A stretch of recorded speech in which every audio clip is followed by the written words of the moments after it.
Evergreen High School will stay closed all week while students and staff continue to heal after last week's mass shooting. Last Wednesday, a student opened fire at the school, striking two of his classmates before killing himself.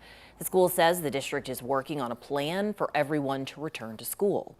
But when everyone returns to school, it could reopen some old wounds for those who were there the day of the shooting.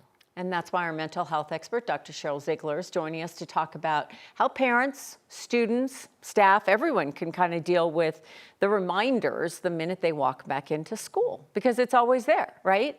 It is always there. And, you know, it's so fresh for some of these students. So there are people, when there's a traumatic event, some people, you know, there's fight, flight, or freeze, right? So some people are really, really activated and they want to talk a lot about it, and they might have really active nightmares, and they might find themselves not being able to sleep. So like high energy, normal.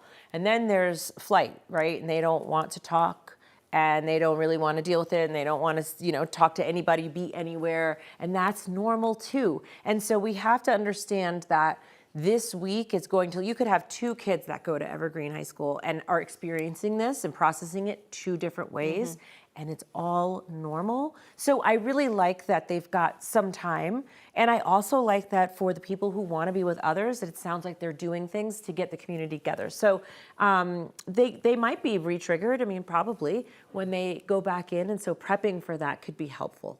I'm curious what parents can do, right? Because there's going to be this extended period of time. They were out of school 2 days last week, the weekend, now another 7 days before they enter, you know, the school again. How are parents supposed to be preparing their kids to go back to school next Monday? Yeah, I think so. Starting today, it's, you know, there's this phrase, holding space. You want to hold space for either, you know, talking and checking in with each other, or just being physically together. So it's easy to just have it, especially a teenager, to want to just go to their room or maybe just stare at social media and sort of check out. So I think it's really important that parents are saying, for them, if they can be, I'll be more available this week. They don't have to say it out loud, but be more available. Do those comforting type things, whatever that means for each family. But really, I think being together as a family is really important, and attending at least something, maybe this week that's being offered, I think can be really helpful, because again, people are going to be in different places. And everyone had a different experience. Some people may have been in a part of a building where they actually didn't really hear anything, and some people might be in a part of the building where they were hiding, and some people were running on the road. There's a lot of differences. And so really being respectful, talking to your kid about that, saying how you feel, what your memories are different from other people. Let's be understanding and open, really important.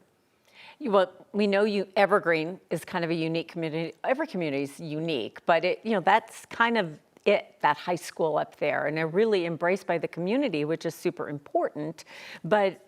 And you walk about the different ways people process it.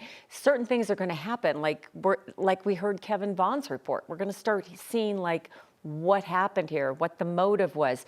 That at that point is when parents start just listening more instead of like pushing for how you feeling.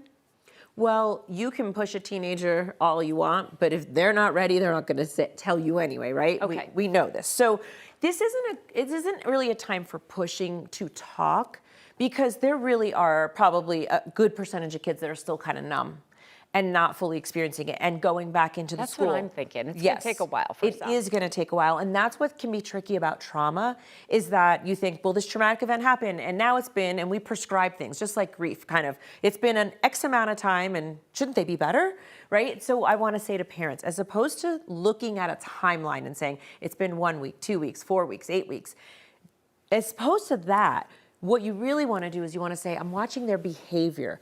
How is their appetite, their mood? Are they having nightmares? Are they sleeping in their own room? Are they still connecting with friends? Are they avoiding friends? Those are really, really the signs. It's not about time. It's about watching their behavior and their affect. So really, I hope parents can really keep that in mind. And we literally have like 20 seconds left, but I am curious, are those the signs, not sleeping in your own room? What are the specific things that parents should be looking for to see if their kids maybe do need a little more help?